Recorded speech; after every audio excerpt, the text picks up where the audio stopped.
Selamat pagi Bapak-bapak, Ibu-ibu, saudara yang kekasih dalam Tuhan Yesus Kristus, dan Salam Indonesia, Salam Nusantara. Hari ini saya kembali menyapa rekan-rekan sahabat-sahabat saya dalam pelayanan di ladang Tuhan. Puji nama Tuhan, hari ini saya akan membawakan firman Allah, hak-hak istimewa menjadi orang percaya. Lupa membuat judul. Oke, orang percaya. Yang pertama saya ambil di dalam Yohanes 1 ayat 12, demikian bunyi firman Allah. Tetapi semua orang yang menerimanya diberinya kuasa supaya menjadi anak-anak Allah, yaitu mereka yang percaya dalam namanya. Saya ulang, tapi semua orang yang menerimanya diberi kuasa supaya menjadi anak-anak Allah, yaitu supaya mereka percaya dalam namanya. Jadi ada keistimewaan yang pertama adalah menjadi hak menjadi anak Allah. Kalau orang menjadi anak secara lahiriah itu sudah tentu, kalau seorang ayah atau ibu melahirkan anak, tentu itu menjadi anaknya. Tapi kalau dia mengadopsi, itu juga bisa menjadi anak, ya. Tapi firman Allah katakan bahwa setiap orang yang percaya kepada dia yaitu Yesus, kita diberi hak untuk menjadi anak-anak Allah.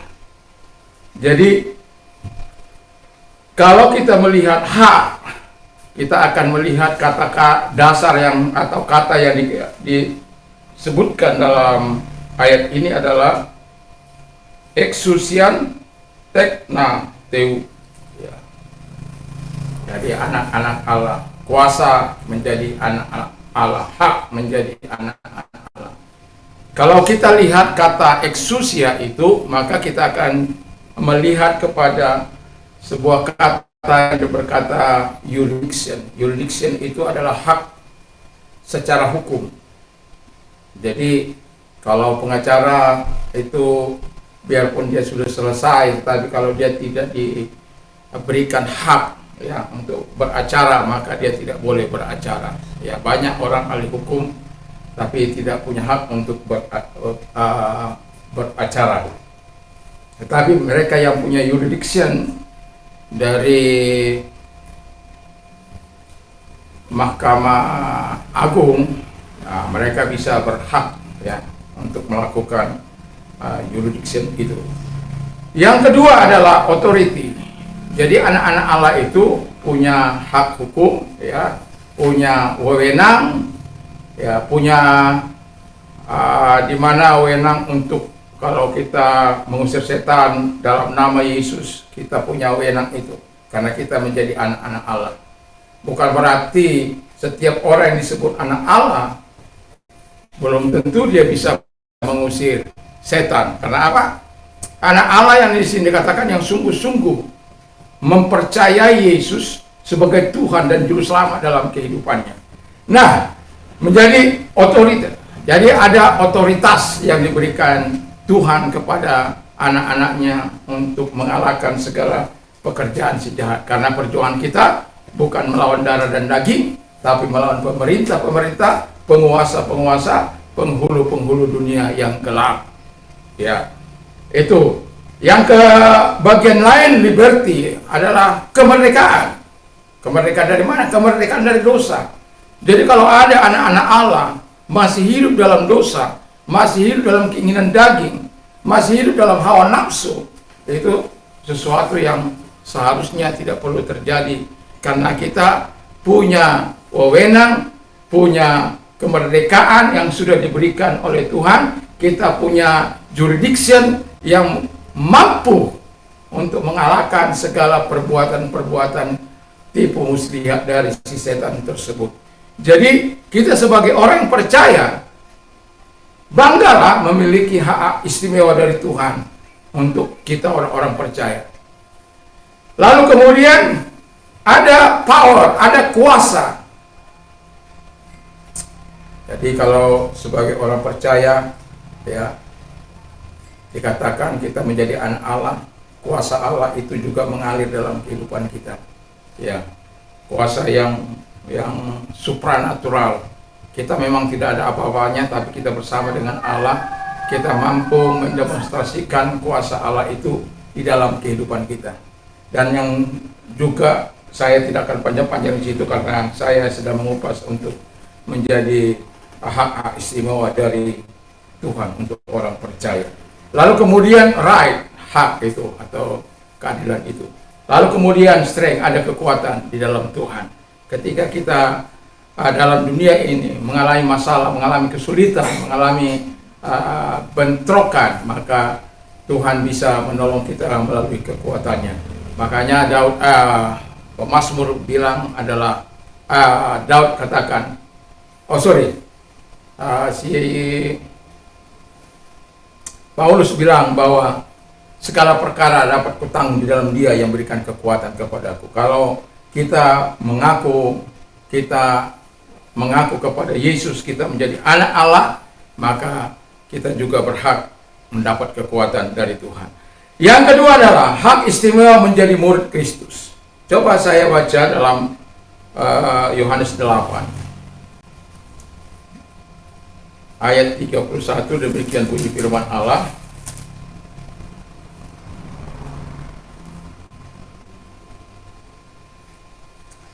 Maka katanya kepada orang-orang Yahudi yang percaya kepadanya, jika kamu tetap dalam firman-Ku, kamu benar-benar adalah murid-Ku.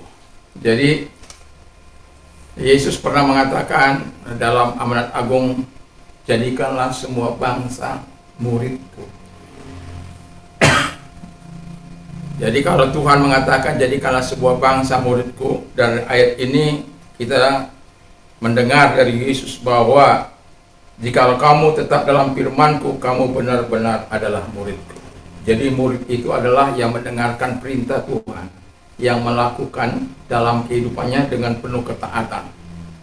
Jadi sebagai murid Kristus, ya, kita punya hak istimewa yang sangat luar biasa. Tetapi Tuhan katakan sebagai murid kita harus mendengar, sebagai murid kita harus taat, sebagai murid kita harus melakukan apa yang diperintahkan oleh Tuhan, apa yang diperintahkan oleh Sang Guru Agung itu dalam kehidupan kita. Itu sebabnya amanat agung dikatakan dengan jelas, baptislah mereka, bahwa setiap kita supaya dijadikan menjadi murid daripada Kristus. Salah satu itu isinya. Jadi kalau kita dijadikan murid, maka Tuhan tahu bahwa kita akan menjadi penurut Dia. Kalau kita dengar dalam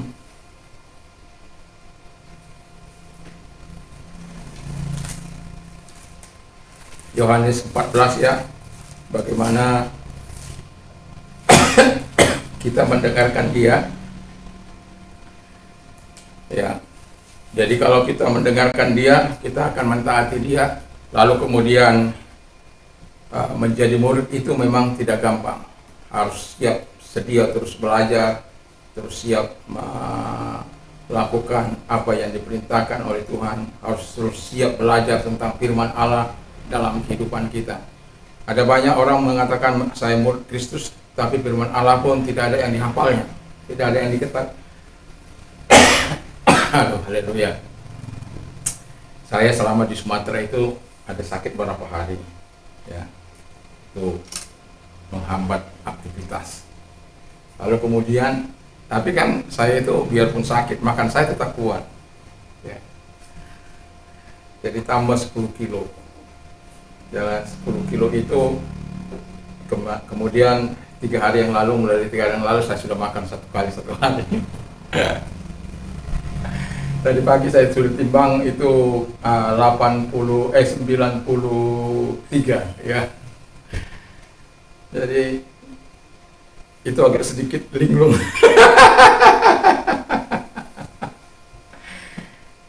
Jadi kalau sudah makan enak, harus siap juga menyusahkan diri.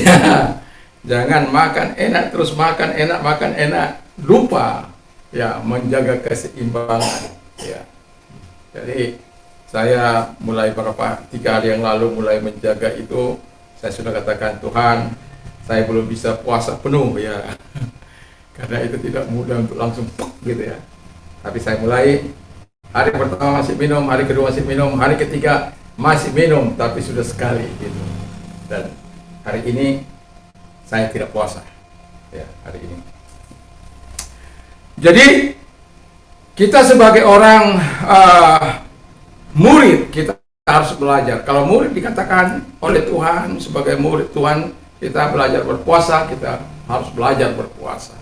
Karena kita tidak punya kekuatan, tetapi bersama dengan Tuhan ada kekuatan. Ketika kita datang dengan segala kerendahan hati kita kepada Tuhan, Tuhan akan menolong.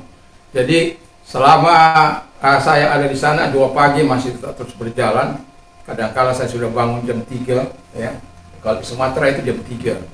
Di sini baru jam 5 kita join untuk waktu di sini, jam 4 kita di waktu Sumatera. Jadi itu membuat saya ya kurang tidur lah, ya. Secara manusia itu kurang tidur selama beberapa waktu. Karena jam 3 itu saya sudah bangun, lalu kemudian mengikuti doa jam 4 sampai selesai. Dan kalau Anda tanya berapa uang apa, saya tidak tahu, karena setiap kali saya kosong saya bilang istri saya isikan. Tapi saya bersyukur karena apa? Tuhan itu Tuhan yang baik. Dia memberikan, karena bagi saya begini, ketika kita menjadi murid kita harus berdoa.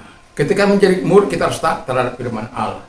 Jadi ketika Tuhan mengatakan aku bangun pagi-pagi sekali untuk berdoa, dan saya belajar untuk melakukan itu. Dan saya juga ketika khotbah di GPDI di Serbelawan, saya bilang supaya api doa itu dinyalakan, ya. Api doa yang mulai padam itu harus dinyalakan kembali. Supaya apa? Kita dapat melihat kebaikan-kebaikan Tuhan. Apalagi Sumatera banyak tantangan. Saya tahu banyak tantangan, banyak persoalan yang mereka hadapi. Dengan kekuatan manusia tidak akan mungkin, tapi dengan kekuatan bersama dengan Allah saya yakin dan percaya. Ada banyak orang-orang juga yang saya katakan untuk berdoa untuk Sumatera, untuk transformasi Sumatera. Jadi murid itu melakukan perintah Tuhan. Jadi kalau kita tinggal dalam Yesus dan firman-Nya ada dalam kita, dia sudah berjanji apa saja yang kau minta dan doakan, percayalah bahwa kau sudah menerimanya. Kalau di ayat Yohanes 15 ayat 7 dikatakan bahwa apa saja yang kau inginkan itu akan dikabulkan oleh Tuhan, supaya Bapa dimuliakan dalam semuanya. Jadi hak istimewa ini Tuhan berikan kita sebagai murid dari Tuhan, supaya kita bukan malah serampangan hidupnya. Karena ada orang sudah menikmati kasih karunia, tapi justru menyalahgunakan kasih karunia. Yang ketiga, hak istimewa menjadi sahabat Kristus. Saya bacakan dalam Yohanes 15, masih dalam Yohanes.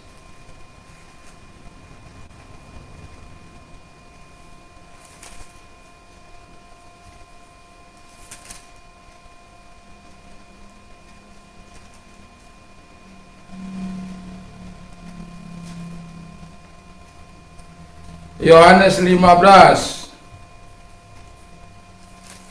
13 sampai 15, demikian bunyi firman Allah. Tidak ada kasih yang lebih besar daripada kasih seorang yang memberikan nyawanya untuk sahabat-sahabatnya.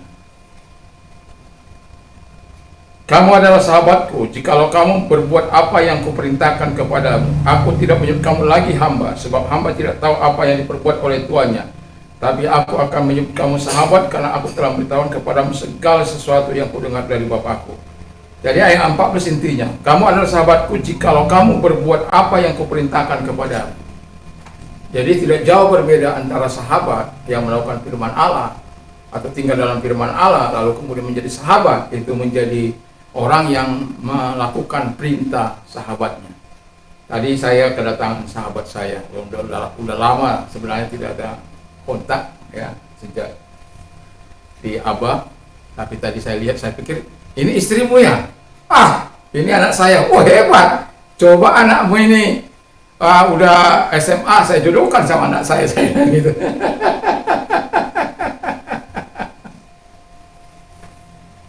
Bapak bisa-bisa saja. Iya, Tapi nyebrang itu susah Pak. Dia tanggapi dengan serius. Nyebrang itu susah Pak, dia bilang. Jadi dia bertugas di Lombok Utara ya sebagai polisi, dan dia mengunjungi saya mendadak gitu ya. Saya bilang istri, kasih makan. Oh enggak pak, sekitarnya olahraga. Ya kebetulan mampir di sini. Artinya sahabat itu, bahwa ketika kita bertemu dengan sahabat, ya kita rela mengeluarkan apa saja gitu loh. Ya, mau makan dia minta apa, saya minta, lampion. Saya bilang ambil di atas ada lampion, saya bilang. Jadi ada, tapi karena dia olahraga jadi enggak. Kakak nanti aja Imlek pak. Jadi artinya bahwa Tuhan itu sebagai sahabat kita, dia akan memberikan yang terbaik bagi kita. Hak istimewa yang sangat luar biasa. Bukan hanya itu, apa yang mungkin yang kita tidak tahu, satu kali Tuhan juga akan beritahu kepada kita hal-hal yang mungkin misterius, hal-hal mungkin yang kita tidak ketahui, tapi melalui cara dia kita bisa mengetahuinya. Hikmat, marifat yang dari Tuhan itu. Jadi memang tidak selamanya kita mendapatkan marifat daripada Tuhan itu. Tapi yang jelas, kalau sahabat kita ingin menyatakan sesuatu kepada kita, maka kita akan mendapatkannya. Tetapi yang jelas, Alkitab mengatakan bahwa ketika kita menjadi sahabat Tuhan, menjadi sahabat ilahi, bukan berarti kita, wah aku punya teman yang sangat luar biasa, yang hebat, yang dahsyat, yang mampu melakukan segala perkara, wah saya mentang-mentang lah gitu. Enggak. Tapi firman Allah jangan jelas katakan tadi bahwa sahabat itu harus melakukan perintah dari sahabatnya. Karena sahabat kita itu bukanlah sahabat sembarangan. Dia adalah sahabat yang sangat luar biasa, tapi rela bersahabat dengan kita supaya apa? Kita betul-betul diangkat menjadi sahabat, diangkat menjadi anak, diangkat menjadi murid, diangkat menjadi sahabat. Itu sangat sesuatu yang sangat luar biasa, ya. Lalu kemudian sahabat itu ketika dia melakukan perintah, siapa saja melakukan perintahnya, kata firman Allah, Tuhan akan menjadi backingnya, Tuhan akan menjadi pelindung, penjaga, pemelihara ya dalam kehidupan sebagai orang yang percaya. Ketika tadi pagi saya bilang kepada sahabat-sahabat saya doa, saya bilang begini, bahwa kita terus harus berdoa.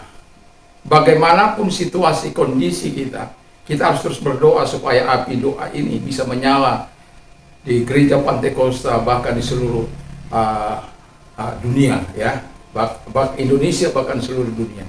Memang itu sesuatu yang tidak mungkin. Dan saya juga berkata bahwa apa yang tidak mungkin itu akan dimungkinkan oleh Tuhan. Saya ketika membaca para pahlawan-pahlawan misionaris itu, bayangkan di Tanah Bata ada berapa nyawa melayang, ya, hanya untuk mereka karena cinta Sumatera. Termasuk hampir itu no mention. Tapi karena no mention mampu mengalahkan medium spirit yang pada waktu itu minta kepalanya, sehingga medium spirit itu kalah, dan kemudian itu membuat kemenangan yang sangat luar biasa. Dan pada akhirnya dia bisa menjadi rasul orang Batak.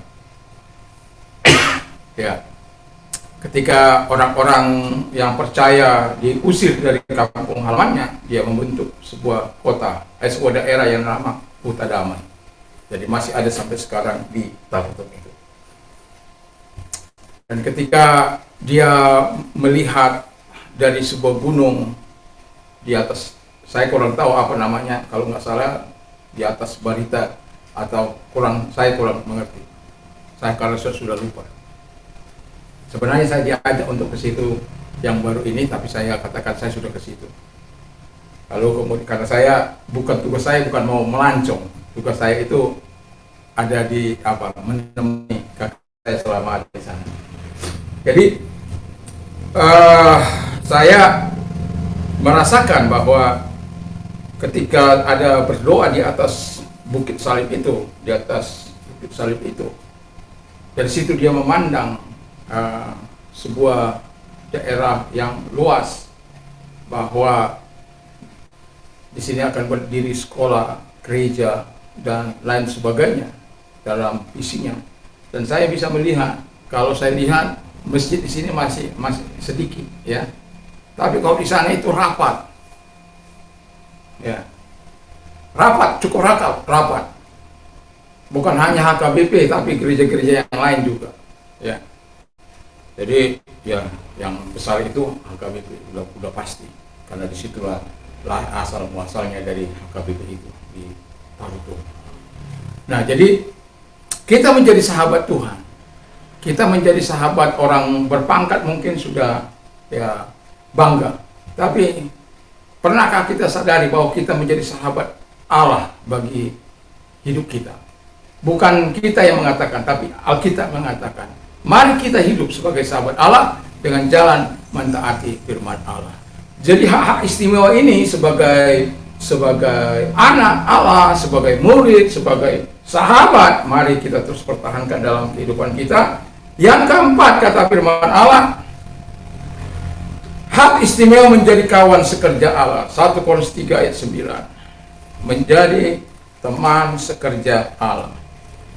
Ya, kalau saat ini yang melakukan pekerjaan itu bukan Tuhan lagi, tapi kita, ya, sebagai orang yang percaya. Ayat 9 demikian bunyi. Karena kami adalah kawan sekerja Allah, kamu adalah ladang Allah, bangunan Allah. Jadi saya bilang bahwa ketika kami berdoa, ada saja yang kami bawa dalam doa, tentang Eropa kah, tentang Amerika kah, tentang Australia, Afrika, benua-benua itulah, ya, dan kota-kota di Indonesia. Yang mau saya lanjutkan tadi, yang bagaimana seorang misionaris bisa memandang sebuah daerah itu dalam jangkauan ilahi. Nah, sebagai teman sekerja Allah, kalau kita tidak bisa melihat dengan cara Allah melihat, tadi pagi saya bilang, kalau kita tidak bisa melihat bagaimana cara Allah melihat, kita akan gunakan berbagai teknik dan metode yang menurut kita baik, tapi kita melupakan, melalaikan Tuhan. Sebagai teman sekerja Allah, ini bukan pekerjaan kita, ini bukan soal pekerjaan saya, atau bukan soal mimpi saya, tidak, tapi soal pekerjaan ilahi dan soal mimpi Allah untuk kota-kota di Indonesia, di dunia ini. Nah, untuk bisa melanjutkan itu, kita harus menjadi teman sekerja Allah. Dan itu sebabnya saya katakan satu Nomensen dapat menangkan Tapanuli Utara. Bahkan gereja itu adalah gereja suku terbesar di seluruh dunia. Tidak ada gereja suku yang terbesar selain dari gereja HKBP. Jadi di mana ada mereka berkumpul 2-3 orang, 4 orang, 5 orang, pasti ada gereja. Karena memang foundernya itu begitu, gitu. Nah, Yosef Khan di Maluku bisa memenangkan Maluku yang begitu luas. Swat di Minahasa bisa mewarnai, walaupun pada hari-hari ini kantong-kantong Kristen itu kita patut prihatin. Karena apa? Ada banyak kantong-kantong Kristen itu tidak hidup dalam kesungguhan kepada Allah, tidak hidup sebagai teman sekerja Allah yang membawa kemuliaan bagi Allah, yang membawa kehormatan bagi Allah, yang membawa kemuliaan bagi Tuhan. Di kantong-kantong itu pula ada banyak hal-hal yang tidak menyenangkan sebenarnya. Tapi sebagai orang percaya, sebagai teman sekerja Allah, kita ini umat Allah, sebagai anak-anak Allah, jangan buang diri kita sebagai anak Allah. Terus hidup di situ sebagai hak istimewa kita, sebagai murid Tuhan, sebagai sahabat Tuhan, sebagai teman sekerja Allah. Memang bukan sesuatu yang mudah, tapi saya mengatakan kepada kita bahwa ini tugas dan tanggung jawab kita. Ini pekerjaan, bukan pekerjaan kita, tapi kita harus bekerja sama dengan Tuhan. Bayangkan mereka yang satu orang punya mimpi untuk menangkan sebuah kota, atau sebuah bahkan kabupaten, atau sebuah provinsi. Itu bukan sesuatu yang gampang. Bayangkan 44 tahun J.L. Van Hessel di kota Wonokari yang tidak bisa berbuat apa-apa, seolah-olah mati. Tapi setelah itu kegerakan terjadi. Papua dipenuhi dengan kemuliaan Allah. 25 tahun untuk Wonokari yang dikerjakan oleh Otto dan Gessler. Dan ketika kita melihat mereka-mereka yang datang dari dunia lain, kalau saya katakan dari dunia lain, atau dari negara lain, masuk ke Indonesia tanpa mengenal satu orang pun di daerah itu. Tapi Tuhan mampu memakai mereka untuk memenangkan sebuah daerah atau sebuah kota bagi Kristus. Dan itulah yang saya mengatakan kepada sahabat-sahabat saya, mari kita mulai memiliki mimpi yang benar bagi kota kita. Mari kita melihat dengan cara Allah melihat. Mari kita belajar kepada sahabat-sahabat saya juga di tim ULB. Saya katakan, kita tidak bisa bekerja dengan kekuatan kita. Kita perlu bersinergi satu dengan yang lain. Sama seperti saya katakan, kalau kekuatan sebuah kuda itu yang satu 2000, yang satu 2200, 2000 dapat menarik beban 2250 kg, katakanlah begitu. Lalu kemudian ketika mereka bersinergi, itu menjadi dapat mereka angkat menjadi 1750, berarti 6 ton, ya 6 ton. Mereka bisa tarik itu beban yang tadinya tidak bisa, hanya 2000. Tapi dengan mereka bersinergi, mereka mampu menarik beban itu sampai 6000 kilogram, bukan 6000 ton, 6000 kilogram. Itu sesuatu yang sangat luar biasa. Nah, apabila kita lagi bersinergi dengan Tuhan, saya yakin dan percaya itu sebabnya saya katakan 2034, ampunan bagi Kristus.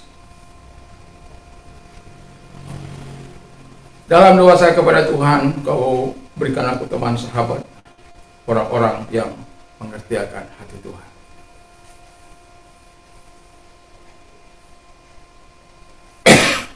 Kita harus tetap mengandalkan Dia. Kita harus tetap percaya kepada Dia. Kita harus tetap membangun kerajaan, bukan kerajaan manusia, tapi kerajaan ilahi. Dan kalau kita lihat, ada banyak masih bisa saya katakan bagaimana sahabat-sahabat para misionaris dulu datang ke sebuah daerah di Indonesia ini. Tapi mereka mampu. Tato, Dr. Kru, ya, Andrea, begitu luar biasa. Dari yang tidak tahu bahasa mereka belajar mula-mula di situ dengan bahasa mereka. Sama dengan Indonesia, nggak tahu bahasa tapi belajar. Aduh, saya nggak bisa habis pikir dengan mereka yang dulu punya panggilan. Makanya kepada sahabat-sahabat saya katakan, kalau kita bekerja menurut panggilan, hidup karena iman, saya yakin Tuhan akan menyuplai seluruh kehidupan kita. Tapi kalau kita bekerja menurut kekuatan kita, menurut organisasi, maka Tuhan tidak akan pernah bisa menyuplai kehidupan kita. Saya sudah pernah katakan ketika saya memimpikan banyak hal, lalu ketika saya berkata di 5 tahun ke depan kita punya 4 tempat, ya, tahun ke-6 ada gedungnya gitu ya. Ya, itu tidak perlu saya sebut siapa orangnya, tapi orang berkata begini, bro, sadar bro, duduk aja waktu itu masih di koran, masih beralaskan koran. Lalu saya khotbah punya mimpi yang besar di 4 lokasi dalam 5 tahun. Lihat kemampuan jemaatnya. Saya tidak menghalangi imannya bro, gitu. Tapi saya mau katakan, dan hari itu hikmat Tuhan datang kepada saya. Kalau saya melihat kemampuan jemaat, maka saya tidak pernah akan melihat kemampuan Tuhan. Bukan saya tidak perlu jemaat, bukan. Tapi kalau saya mengandalkan kemampuan itu, saya tidak akan pernah melihat kemampuan Tuhan berkarya dalam hidup saya. Apakah terjadi? Terjadi. Di tahun ke-6 yang inilah terjadi. Jadi biarkan kita terus beriman kepada Tuhan. Walaupun akhirnya dua perkara lain dieksekusi ketika terjadi bukan pandemi, ketika terjadi kerusuhan itu. Kesusahan yang sangat panjang, ya. Tapi itu yang mau saya katakan adalah bahwa Tuhan tidak pernah mengabaikan doa-doa kita. Kita sebagai anak, kita sebagai murid, kita sebagai sahabat, dan kita teman sekerja Allah, maka Tuhan akan memperlengkapinya semua. Makanya saya tidak perlu khawatir. Saya katakan kepada teman-teman saya, Tuhan itu adalah Tuhan yang menyediakan hidup. Anda bisa bayangkan kita selalu berbicara soal iman, lalu kemudian kalau Anda beriman, jatuhkanlah diri Anda dari loteng ini. Wah, langsung saya sergap lah, ya. Langsung saya sergap. Ini bukan iman itu. Kalau iman lalu melakukan perintah manusia, itu bukan iman. Iman itu adalah melakukan perintah Allah. Jadi saya tidak akan siap melakukan perintah Anda. Saya hanya mau melakukan perintah Allah. Ya, selidik punya selidik, ya sudahlah. Biarkan mereka. Jadi dalam hidup ini mau saya katakan kepada kita semuanya bahwa iman kepada Kristus itu sebagai sahabat Allah, bukan sebagai sahabat Allah, sebagai teman sekerja Allah, bukan berarti kita bebas melakukan di luar daripada firman Allah, di luar daripada perintah Allah. Enggak begitu caranya. Nah, yang terakhir kata firman Allah adalah yang terakhir. Eksusia Roma 8 ayat 16, hak istimewa menjadi ahli waris Allah. Jadi saya bacakan dulu Roma 8, 16 dan 17.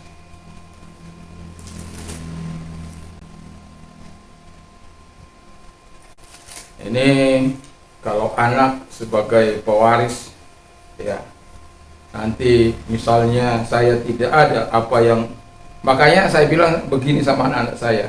Dua hal yang sering saya bagikan, iman kepada Kristus harganya mutlak, dan pendidikan. Itu yang Anda harus punya. Soal harta itu hanya bonus, ya. Soal harta itu hanya bonus. Itu tidak menjadi tujuan utama, tetapi iman kepada Kristus harganya mutlak dan pendidikan Anda harus Anda selesaikan dengan baik. Kalaupun ada nanti bonus harta, itu sebagai karena firman Allah katakan bukan anak menyediakan warisan kepada ayahnya, tapi bukan anak menyediakan warisan bagi ayahnya, tapi ayahlah menyediakan warisan bagi anaknya. Nah, Allah kita itu adalah Allah yang telah memberikan warisnya kepada kita. Apa saja janji-janjinya. Jadi kita berhak menerima janji-janji Tuhan itu. Lalu kita berhak tentang apa yang Tuhan punya, yaitu surga itu. Kita menjadi ahli waris dari kerajaan Allah. Kita menjadi ahli waris dari janji-janji firman Allah. Jadi, gunakan hak-hak istimewa ini untuk hal-hal yang benar dan baik. Jangan, kalau kita memiliki, kadang-kadang karena kalau kita lihat orang-orang punya hak-hak istimewa itu, sombongnya dan aroganya bukan main. Tapi kita sebagai orang percaya nggak bisa begitu. Kita harus menuruti, sebagai murid kita harus mendengar tinggal dalam firman Allah. Sebagai sahabat kita harus sebagai sahabat kita harus mentaatinya, dan sebagai teman sekerja kita harus melakukan dengan cara-cara ilahi. Sebagai anak-anak Allah kita harus terus percaya gandul Gusti selamanya. Lalu kemudian sebagai ahli waris kita menerima segala janji-janji yang sudah diberikan oleh Tuhan kepada kita. Itu sebabnya mari kita miliki janji itu, supaya kita mendapatkan sesuatu yang baik. Dan yang mau saya katakan, di surga ini, di bumi ini, kita bisa menikmati surga kecilnya Tuhan selama kita bersama dengan Dia. Itu sebabnya seluruh anggota keluarga, kalau hidup dalam kebenaran, hidup dalam terang firman Allah, betapa indahnya keluarga itu. Tapi bila keluarga itu ada yang satu ke utara, ada yang ke satu ke selatan, ada yang ke satu, waduh, berat itu. Ya. Saya bilang sama ipar saya, dia 8 anaknya. Saya bilang begini, salah sih Laya gitu. Harusnya ada anaknya di sini gitu. Dari 8, kenapa dilepaskan semua? Saya sudah bilang sama anak saya yang paling kecil, dia harus ada di Mataram.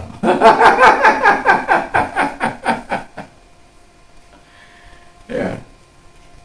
Biarpun anak saya bilang itu namanya nggak adil, nggak apa gitu.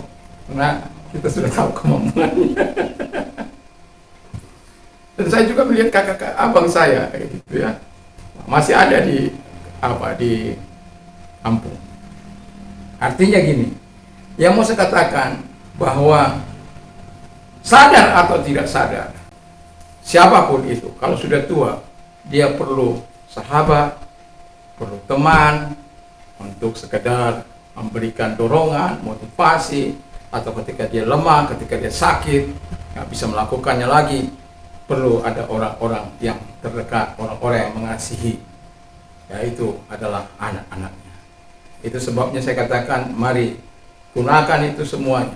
Saya suruh anak-anaknya yang di Jakarta supaya kembali ke mana? Ke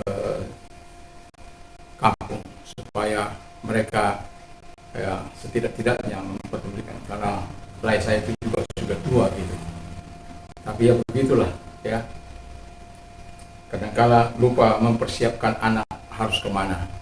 Tapi saya sebenarnya tidak lalai untuk itu. Saya bilang, karena saya dari mulai sudah merantau. Dan kepedulian saya terhadap orang tua dalam merawat, dalam apa, itu sangat terbatas. Itu sebabnya saya katakan kepada Abah, nanti kalian juga harus begitu. Nggak harus jauh-jauh. Ya. Tapi kan dulu belum ada pandangan seperti itu. Kalau kita kan sudah diberikan hikmat Tuhan, jadi ya begitu. Karena pengalaman yang ada, Tuhan memberikan sebuah arahan supaya tetap dalam koridor. Karena bagaimanapun kalau kita sudah tua, beda kekuatannya dengan di masa muda. Dan itu satu kali, mungkin saat ini saya belum butuh dengan kekuatan mereka.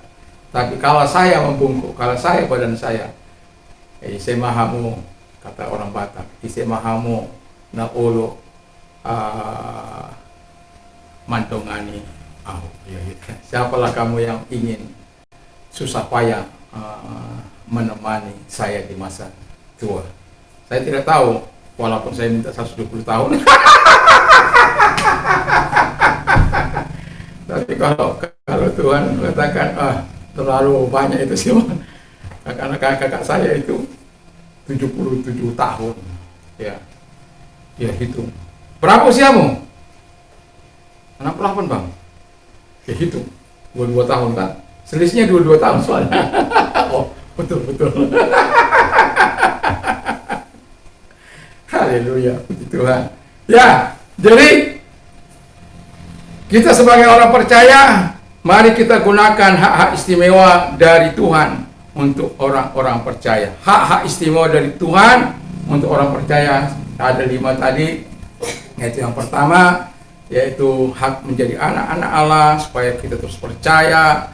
Lalu hak yang kedua menjadi murid supaya kita mendengarkan Dia, tinggal dalam firman Tuhan. Lalu yang ketiga menjadi sahabat Allah, di mana kita harus mentaati perintah-perintahnya. Lalu yang keempat, sebagai teman sekerja Allah, harus melakukan dengan cara-cara Tuhan, karena ini bukan pekerjaan kita, tapi pekerjaan ilahi. Jadi mari kita lakukan dengan cara-cara Tuhan. Lalu yang kelima adalah ahli waris. Wow, luar biasa. Tuhan berikan kita janji-janjinya untuk kita nikmati selama kita berada di muka bumi ini, dan nanti apabila kita sampai kepada surga yang mulia itu, kita tinggal bersama-sama dengan Dia. karena itu adalah warisan yang harus kita jaga, hak-hak istimewa yang harus kita jaga dengan baik, sebaik-baiknya, supaya kita memuliakan Dia dalam setiap perbuatan kita. Mari kita tunduk kepala dan kita berdoa. Terima kasih Tuhan buat firman Allah. Biarkan firman-Mu jadi kekuatan bagi kami semuanya, sehingga kami tidak mengabaikan hak istimewa kami itu, dan juga tidak merasa jagoan dengan hal-hal itu, tetapi justru kami semakin merendahkan hati di hadapan Tuhan Bapa di surga, karena kami tahu apapun yang Kau berikan bagi kami adalah tujuannya untuk kami terus mendekatkan diri kepada Tuhan, untuk terus hidup bersama dengan Tuhan. Bapa di dalam surga, terima kasih buat waktu dan kesempatan yang Kau berikan bagi kami untuk datang beribadah, memuji dan memuliakan Engkau. Terima kasih Tuhan.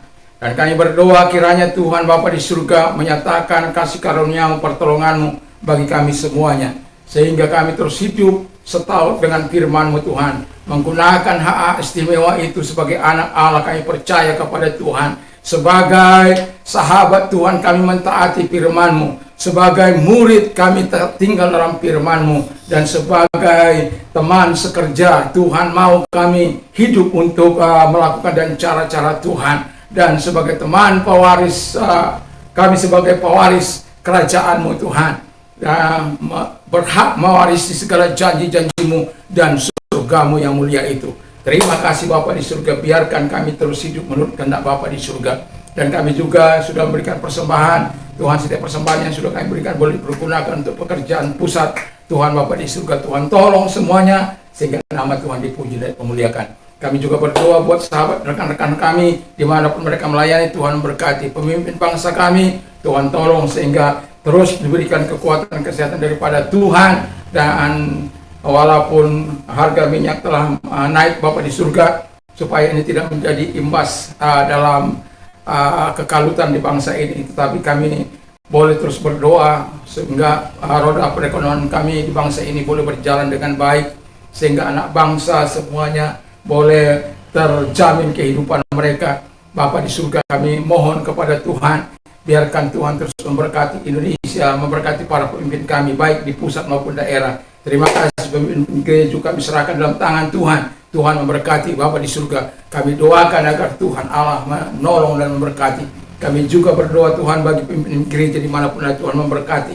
Tuhan menolong mereka. Kami juga berdoa buat orang-orang muda, supaya orang-orang muda mempersiapkan diri di 24 ini Bapa di surga. Orang-orang muda yang terlibat di dalam bidang politik, sehingga mereka akan meniru Sadrak, Mesak, Abednego dan Daniel yang betul-betul takut akan Tuhan. Mereka tidak akan melakukan manipulasi dan hal-hal yang jahat di mata Tuhan, tapi mereka melakukan apa yang baik dan benar di mata Tuhan. Kami juga berdoa buat orang-orang muda yang terjun dalam bidang dalam bidang bisnis, supaya mereka memuliakan Tuhan dengan harta mereka. Dan kami juga meminta orang-orang muda Tuhan Bapa di surga untuk bergerak dalam bidang spiritual, sehingga mereka akan tampil seperti Tuhan Bapa di surga, Samuel di akhir zaman ini Bapa di surga, yang betul-betul punya integritas di hadapan Allah Bapa di surga. Terima kasih Bapa di surga. Kami juga berdoa Tuhan buat orang-orang yang sakit dimanapun mereka, jamah dan sentuh mereka di dalam nama Yesus Kristus. Dan orang-orang yang mau percaya kepada Tuhan Yesus, kalau engkau orangnya, angkat tanganmu, mari berdoa dalam nama Tuhan Yesus Kristus.